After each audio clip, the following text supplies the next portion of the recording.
Vinegar has evidently been used as a weight loss aid for nearly 200 years, but does it work? Well, like hot sauce, it can be a nearly calorie-free way to flavor foods, and there's all sorts of tasty exotic vinegars out there now, like fig, peach, and pomegranate to choose from. But the question is there something special about vinegar that helps with weight loss? Vinegar is defined simply as a dilute solution of acetic acid, which takes energy for our body to metabolize, activating an enzyme called AMPK, which is like our body's fuel gauge. If it senses that we're low, it amps up energy production, tells the body to stop storing fat and start burning fat.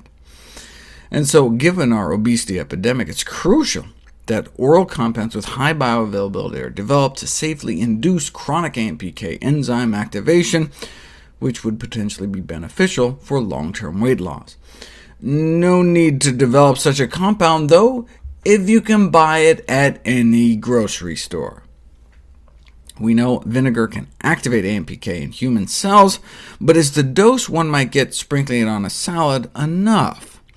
If you take endothelial cells, blood vessel lining cells from umbilical cords after babies are born, and expose them to various levels of acetate, which is what the acetic acid in vinegar turns into in our stomach, it appears to take concentration of at least 100 to get a really significant boost in AMPK. So how much acetate do you get in your bloodstream sprinkling about a tablespoon of vinegar on your salad? You do it 100, but only for about 15 minutes. And even at that concentration, 10 or 20 minutes exposure doesn't seem to do much. Now, granted, this is in a petri dish, but we didn't have any clinical studies until we did. A double-blind trial investigating the effects of vinegar intake on reduction of body fat in overweight men and women. Now, they call them obese, but they were actually slimmer than your average American. In Japan, they call anything over a BMI of 25 obese, whereas the average American adult is about 28.6.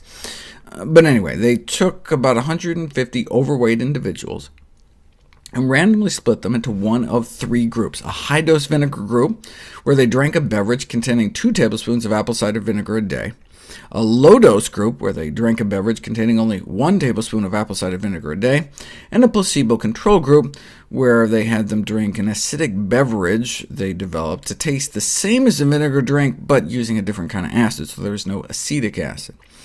No other changes in their diet or exercise. In fact, they monitored their diets and gave them all pedometers to make sure that the only significant difference between the three groups was the amount of vinegar they were getting every day.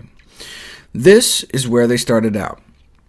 And within just 1 month, statistically significant drops in weight in both vinegar groups compared to placebo, with higher dose doing better than the low dose, which just got better and better month after month. In fact, by month 3, the do-nothing placebo group actually gained weight, as overweight people tend to do, whereas the vinegar group significantly dropped their weight. Now, was the weight loss actually significant, or just kind of statistically significant? Well, that's for you to decide. This is in kilograms, so compared to placebo, the 2 tablespoons of vinegar a day group dropped 5 pounds by the end of 12 weeks. That may not sound like a lot, but they got that for just pennies a day without removing anything from their diet. And they got slimmer, up to nearly an inch off their waist, suggesting they were losing abdominal fat, but the researchers went the extra mile and put it to the test. They put the research subjects through abdominal CT scans to actually directly measure the amount of fat before and after in their bodies. They measured the amount of superficial fat, visceral fat, and total body fat. Superficial fat is the fat under your skin that makes for flabby arms and contributes to cellulite, but visceral fat is the killer. That's the fat, shown here in white, building up around your internal organs that bulges out the belly. And that's the kind of fat the placebo group was putting on when they were gaining weight. Not good. But both the low-dose and high-dose vinegar groups were able to remove about a square inch of visceral fat off that CT scan slice. Now, like any weight loss strategy, it only works if you do it. A month after they stopped the vinegar, the weight crept back up, but that's just additional evidence that the vinegar was working. But how? A group of researchers in the UK suggested an explanation. Vinegar beverages are gross. They made a so-called palatable beverage by mixing a fruity syrup and vinegar and water, and then went out of their way to make a really nasty, unpalatable vinegar beverage, both with white wine vinegar, which were so unpleasant the study subjects actually felt nauseous after drinking them, so ate less of the meal they gave it with. So there you go. Vinegar helps with both appetite control and food intake, though these effects were largely due to the fruity vinegar concoctions invoking feelings of nausea. So is that what was going on here? Were the vinegar groups just eating less? No.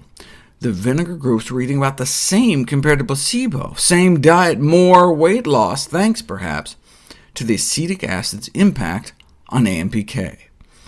Now, the CT scans make this a very expensive study, so I was not surprised it was funded by a company that sells vinegars, which is good, since otherwise we wouldn't have these amazing data, but is also bad, because it always leaves you wondering if the funding source somehow manipulated the results.